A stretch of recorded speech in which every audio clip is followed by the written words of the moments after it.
A recall is a method of removing or correcting products that are in violation of laws administered by the Food and Drug Administration or FDA. Recall is a voluntary action that takes place because manufacturers and distributors carry out their responsibility to protect the public health and well-being from products that present a risk of injury or gross deception or otherwise defective. Class 1. A situation in which there is a reasonable probability that the use of or exposure to a violative product will cause serious adverse health consequence or death. Class 2. A situation in which use of or exposure to a violative product may cause temporary or medically reversible adverse health consequences, or where the product probability of serious adverse health consequences in remote. Class 3. A situation in which use of or exposure to a violative product is not likely to cause adverse health consequences. The Galaxy Note 7 is an evolution of the Galaxy Note 5 that inherited hardware components and improved from Galaxy S9.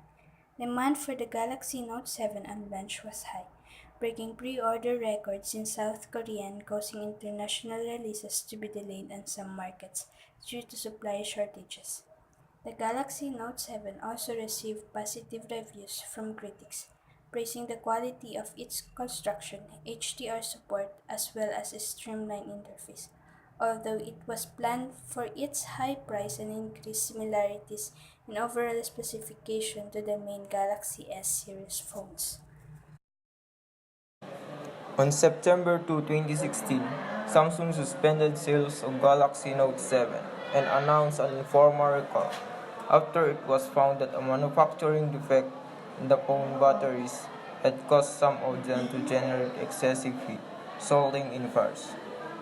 Here is an interview that we have conducted to a student who has purchased the said Samsung Note 7 and his experience using it.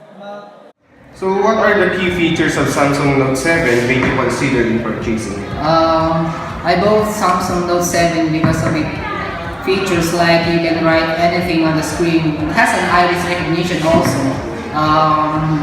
And it's much bigger than a 7 Edge. Overall, it's good, fine.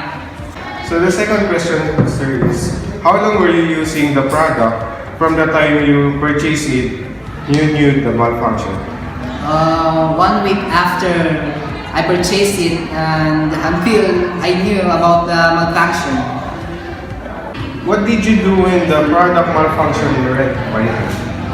At first I was shocked and a little bit of disappointment because Samsung has a good reputation in making good smartphone, but I know nobody's perfect in life.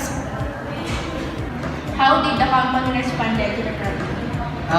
I saw a post on social media, a post of Samsung company, na yung mga nakabili ng Note 7 is pumunta sa pinakamalapit na Samsung store at bibigyan sila ng pagpipilian na it's either i-refund yung perang pinambili or papalitan yung unit. So, pinili ko na lang na i-refund yung pera kaysa naman sa bigyan nila ako ng unit na sumasabog ulit. Next question po, does the news about the Samsung Note 7 change your perception about Samsung products? How?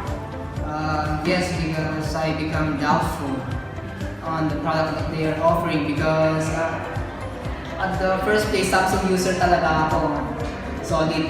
But dahil sa issue to, my trust somehow become lost. Are you still willing to purchase other Samsung products? For now, no. I tried other products like Redmi and I'm quite satisfied on the features and I'm impressed too.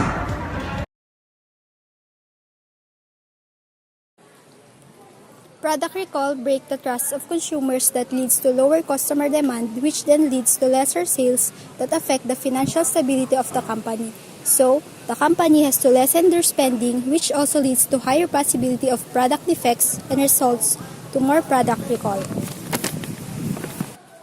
One solution to eliminate mistakes or defect is to execute defect analysis. Consistently, some defects will appear at some point in the software development's life cycle. So it's important that your team takes full advantage of the benefits this provides.